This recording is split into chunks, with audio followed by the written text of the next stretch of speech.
The sailing ship sways gently on the frigid azure ocean waves. The symphony of rustling sails, creaking hull, and splashing waves has become the comforting melody of your existence for the past 3 months. You stand aboard the Conveyance, a double-masted galleon, accompanied by its crew of 40, as it has steered you to the farthest and most enigmatic corners of the world. Your lives have been entwined with the continent of Faerun, but those lush green hills vanished from view long ago. Your journey commenced in early spring, a season chosen to minimize the threat of icebergs, as your destination lies far to the north. The object of your voyage is the newly unveiled island of Far-Flung, a discovery brought about by a captain led astray by a typhoon. This island has captured the interest of the Open Lord of Waterdeep, who has entrusted you and your fellow adventurers with a monumental mission. The Open Lord aspires to colonize the island and extend his realm's influence, yet the vast majority of it remains untamed and uncharted. Capable adventurers like yourselves are required to map its terrain and unveil its hidden mysteries. As compensation for this perilous undertaking, the Open Lord has promised you and your companions great riches upon your return to Waterdeep. A splendid estate in Waterdeep and a life of opulence and leisure await those who survive. But the odds of survival remain an enigma. The sailors of the Conveyance whisper rumors of native elves, dwarves, formidable creatures, and an ominous darkness shrouding the island. The sole bastion of civilization on this untamed terrain is a fledgling town, constructed only a few years ago and named Far Reach. It's intended to serve as the first in a series of colony towns aimed at taming the island's wilderness. You bear strict orders from the king himself to report to Far Reach's magistrate, Edward Merriweather, who will furnish you with the mission specifics and declare when your contract is fulfilled. The heavy, resounding footfalls and the unmistakable thud of a wooden leg announce the arrival of the Conveyance's captain in your band's quarters below deck. His imposing presence fills the doorway as he enters. Thorn Blackwood, or simply the captain, as he insists on being called, is cloaked in a voluminous blue coat and a large, black, tri-cornered hat. A medallion, displaying the symbol of Waterdeep, adorns his shirt. His voice is low and gravelly as he speaks. Mates, you'd best be preparing your belongings, for the crow's nest has spotted the island's peaks on the horizon. As you emerge onto the deck, your eyes confirm the presence of Far-Flung, its outline visible on the distant horizon. Spanning merely about 30 miles in length, the entire island unfolds before you. The western expanse is a sandy desert, a central grassy plain enclosed by towering mountain ridges, and the eastern side is a densely populated hardwood forest. As the ship glides into the bay, the calls of seagulls become discernible, their graceful circles tracing the path of the dock at Far Reach. The town itself is unassuming, consisting of just a few single-story structures and one two-story building that you presume to be the magistrate's residence. Surrounding this humble cluster of buildings are farms that stretch across the rolling hills. The captain speaks once more, his voice resonating across the ship. This here be the sole civilization for 2,000 miles, ladies and gentlemen. It'll be your home for at least a year until I can make the voyage back. His tone grows authoritative as he barks. Crew, prepare the rowboats for shore. The crew promptly ushers you and your equipment into the rowboat, lowering it into the sea. The plunge of the rowboat into the water sends a refreshing mist of salty bay water dancing across your faces. The wind whips through the bay with such vigor that your oarsmen require nearly half an hour to reach the docks, allowing you to set foot on solid ground for the first time in 3 months. The captain gestures for you to follow him as you depart from the docks.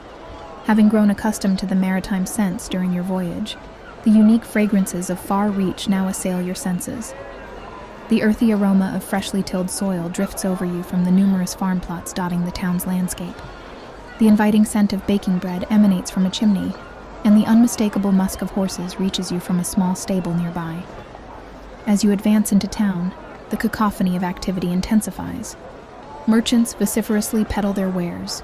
The rhythmic clang of a blacksmith's hammer resonates. Wagon wheels squeak in motion, and the serene chants of a priest echo within the temple. The town's small size is readily apparent, comprised of merely a dozen structures of modest scale. These are not people of great prosperity. The roads are mired in mud, the thatched roofs show signs of wear, and the buildings are rudimentary, constructed from mortar and logs. Smells of food and sounds of music beckon you as you walk past a tavern whose weathered sign displays its name, scurvy dog's savior. But despite your brief hope at a decent meal, the captain keeps walking. The most substantial edifice in sight is the 2-story building at the far east side. It stands as the only stone building in town, bedecked with Waterdeep's flags on either side of a large piece of stone bearing the Open Lord's coat of arms. This is the very establishment the captain is guiding you towards. Between hearty swigs of rum, the captain offers, Ladies and gentlemen, here you find the humble town of Far Reach, and within this noble house resides the magistrate of this domain, Edward Merriweather himself. Some distant connection to the Open Lord secured him this post. He governs this land and will be the one disbursing your compensation and issuing your instructions for service here. The captain strides towards the door to the magistrate's office, which is guarded by a colossal man. Standing at an imposing height of 8 feet, with shoulders as broad as a horse, the man possesses gray skin and eerie, pupilless white eyes. His bald head, face, chest, feet, and hands bear intricate tattoos of geometric shapes and cryptic runes. Draped in leather armor, he wields an axe of such immense proportions that it appears capable of cleaving an oxen in twain with a single strike. In a departure from his usual air of unwavering confidence, the captain fidgets nervously with the lid of his rum flask as he calls out, Aye, Thavavahal. Good to see you again. The pupilless white eyes betray no acknowledgement of the captain's greeting. After a pause that lingers like a heavy fog, the man declares in a deep, gruff tone, The magistrate has been awaiting your arrival, Captain. Enter. Thavavahal opens the door and ushers you into the building, revealing a lavishly adorned chamber. At its focal point, a pair of extravagant thrones, meticulously adorned with gold embellishments, grace the far end of the room. Stained glass windows, resplendent with intricate designs, infuse the chamber with a surreal kaleidoscope of colors, casting an otherworldly aura over everything within. The opulence of this room stands in stark contrast to the humble town outside, momentarily leaving you taken aback. Seated upon the right throne is a pale man, garbed in regal attire and with a gaudy golden crown perched atop his head. Positioned beside him on the left throne is a woman of striking beauty, her complexion rich and dark, adorned in an exquisite sapphire gown, and graced with a silver tiara. In the corner, a man clad in the attire of a royal courtier occupies a simple wooden chair. The man upon the throne speaks in a sardonic tone. Ah, Captain, you have arrived. And do tell, what news from Waterdeep? The captain, removing his hat and striving to convey humility, responds, Greetings, noble Edward and fair lady Zaria. I have delivered the supplies from the continent as you requested last year. My crew is presently unloading them.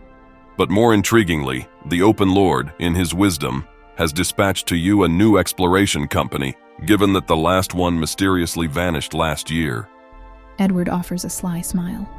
Splendid, my good Captain. I trust these newcomers will fare better than their predecessors.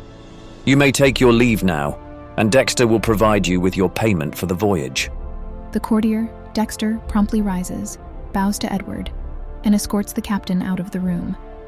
As the door closes behind them, Zuria's voice, sweet and noble, fills the chamber. This is the new exploration company. A brave and worthy company, I'm sure. This island holds both fortune and peril.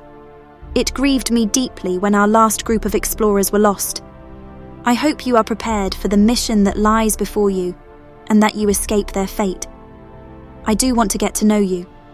Please, introduce yourselves.